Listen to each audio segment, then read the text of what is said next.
and welcome back to Masha's Way, my channel. And today it's going to be a humbling video. For those of you who have probably gone through the horrible experience of a flu recently. That was myself last week. It actually is finishing off as we speak, as I speak actually. As you can hear, that's a beautiful cough that hasn't left me yet. Anyhow, after I made my beautifully motivational Monday video, right after it actually, I got sick. And I didn't get sick just on any week. I got sick on the most hot week in Helsinki. That is where I live. And if you are from Helsinki, if you've ever visited Helsinki, we don't actually have a lot of hot weeks in the summer.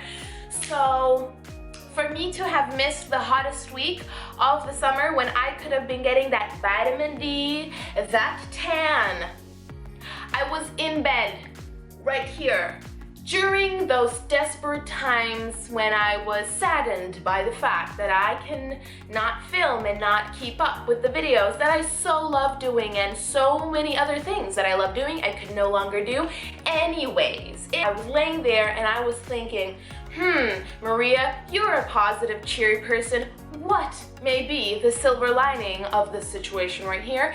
And well, ladies and gentlemen, I came to the conclusion that I must make a video of what to do when you have a flu in order to get better.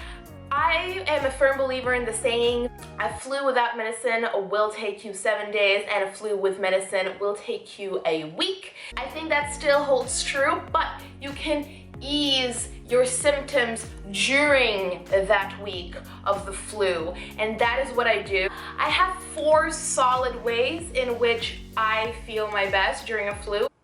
Feel my best during a flu? Do those even go together? No, they don't. So I'm going to discuss 4 ways in which I try and, ease my painful week whenever I get the flu. So anyways, without further ado, let's get into the video and let's get to tip number 1.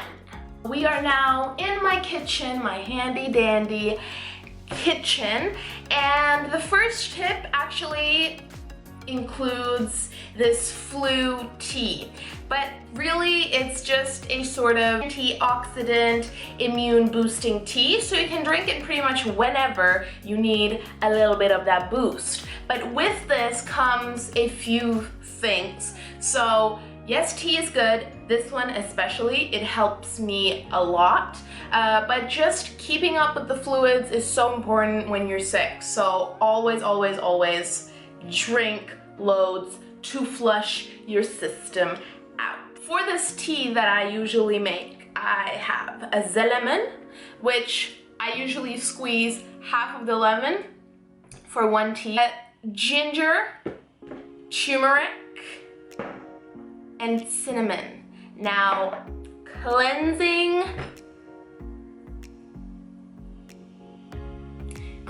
but in a sort of antibacterial way. That sort of cleansing.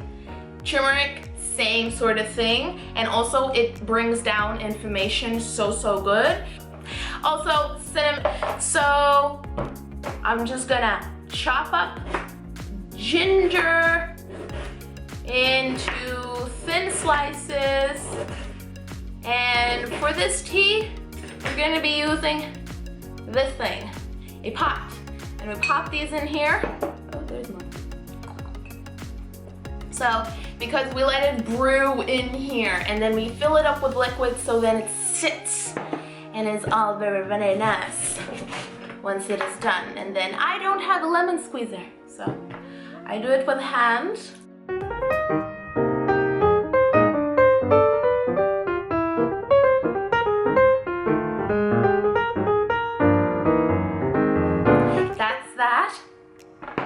And next we sprinkle a lot of cinnamon. I don't really measure anything. I just put according to my needs. And this we will definitely be putting with a teaspoon because it does clump up in this jar. So about a teaspoon, I suppose, for that. And then we fill it up with water and we boil it. And then we drink. If you are hardcore, then, my friends, you can chew on the ginger when it reaches your mouth. That's hardcore level. That's something Maria does because I'm very, very hardcore when it comes to health. Now let's boil this. So here we have it. It looks very orange because of the turmeric. And if you can't drink that, then you can add some orange juice to the mix because, well, vitamin C anyway is good. And it becomes a little sweeter and also cooler, bearable. But we shall sip on this right now. So while I'm sipping here away on this delicious tea, I want to talk about my second tip for fighting the flu. Now, I talked about staying hydrated. Tea is one way. Also the lemon, you can reuse that for lemon water and just gush lemon waters down, preferably warm, so it also warms your body and your body is not using any energy on warming up cold water in your body, because your body needs all of the energy in the world to actually heal your body and fight against that beautiful virus. You can see I'm still very salty about that 1 week lost due to this flu. Tip number 2 is load up on antioxidants. So the foods that you eat, make sure that you're eating healthy. I know it's so tempting to just like order in that unhealthy food, but just try and go to the shops once. Load up on all of the antioxidant foods, especially in foods that you can snack on easy, because you're not going to be super hungry, but you have to force yourself to eat healthy foods in order for your body to have that energy to fight against that flu. I'm going to talk about a specific food that I ate all through the week because it's so easy to make. It's just also healthy during a flu. But I'll talk about that next. But before that, antioxidants. If you don't know what an antioxidant is, just Google away. Also something that I put into teas, into water, if I make a smoothie. So one of the first things is matcha. So matcha is basically green tea, basically a powder form of green tea leaves, and it is great for antioxidants. I can go on about benefits, but again, Google away, you'll get more information than I can ever provide. Also spirulina. This is seaweed grounded up in this beautiful powder that Maria then can consume in different forms. These are tough ones to mix into things like waters and things like that if you don't actually blend them up. So if you do want to add them into a tea such as this one, I can show you a way that I do mix it into water. So we have this thing, this beautiful frother thing that is literally colored green because of the spirulina that has stained it so bad from using it so much with spirulina, and not actual milk that it's supposed to be frothing up for my delicious cappuccinos. But since Maria has been sicko, this thing has been frothing up some spirulina and matcha lattes. Yeah, as I mentioned, it's basically just like a cappuccino milk frother thing. It does that, and it mixes very nicely because this, very nice, very easy, very quick, few seconds, and it's mixed up into the water, and then you can shot it or drink it. By the way, shotting is a great alternative to mixing it into teas if you just want to quickly get over it. I did that also with some orange juice. Gosh, there's so many things that I do. Let's get into the third tip. We're not actually going to be making the third tip just because it is a chicken soup. But I'll be talking about a few things that you will want to incorporate in a chicken soup, because obviously you can just Google a recipe for a chicken soup and pick and choose which one you prefer. But I do have to tell you that do put in a lot of garlic into that soup. Myself actually put a whole garlic bud thing, like the whole, I don't know how many cloves there were in one. Good anti-inflammatory food for your system during the flu. A lot of garlic in there. So whatever the recipe says, just add a whole clove of garlic into the soup and you will thank me at the end of the week while you're eating it as well, because it's delicioso. And if you don't like garlic, then who are you? A big garlic lover, so I take garlic very, very seriously. So another thing that you want to add into your soup is also the turmeric that I added into the tea as well. If for the whole soup, I would go with maybe a tablespoon of turmeric. It's a strong flavor, but you know, again, turmeric or flu. So that's my biggest thing with soup. You want to add garlic and turmeric. It's so easy to make. And whenever you feel a little bit of that flu creeping in, you just go into the supermarket, make a huge pot of soup that will last you for a week. And it's easy to get down because it's a lot of liquid. As I said, liquid is good and you're not gonna be too hungry. So again, it's kind of light food, but with so many things that is going to be helping you fight the flu as well. So, grand reveal of the fourth tip while you're fighting the flu. Let's get right into it. Right, so last tip consists of basically this.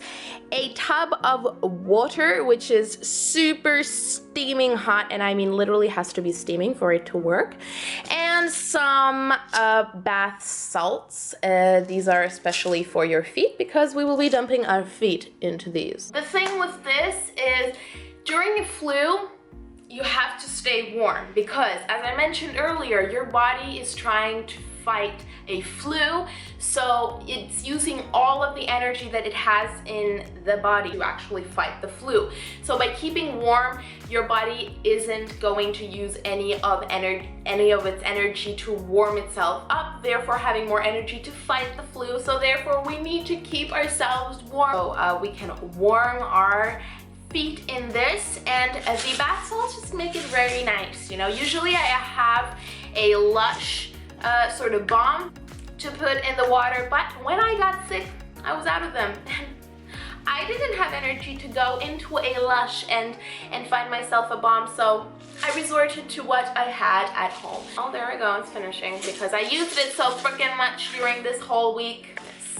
Anyhow, so then we just dump our feet into here.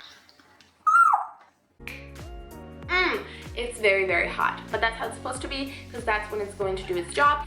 And if you have one of those actual foot baths, like professional ones, that I don't, then that's even better. I have this beautiful tubby tub, and I just do this for 15 minutes. And then usually after this, I also just put some very nice and warm socks on. I do love myself some of those foot baths. I do them even if I'm not sick. I love them. They make you just so relaxed. These were my 4 main tips that I use during the flu to ease my symptoms, to support my body during the fighting process. I hope Mash's Way has helped you. So I hope you enjoyed the video. I hope this was of help. Get better soon. Don't catch the flu if you haven't yet, because the viruses are out there. You gotta. So yes, thank you so much for watching. Subscribe, like, be back for more. Mash's Ways here with her lifestyle tips, fitness tips, cooking tips,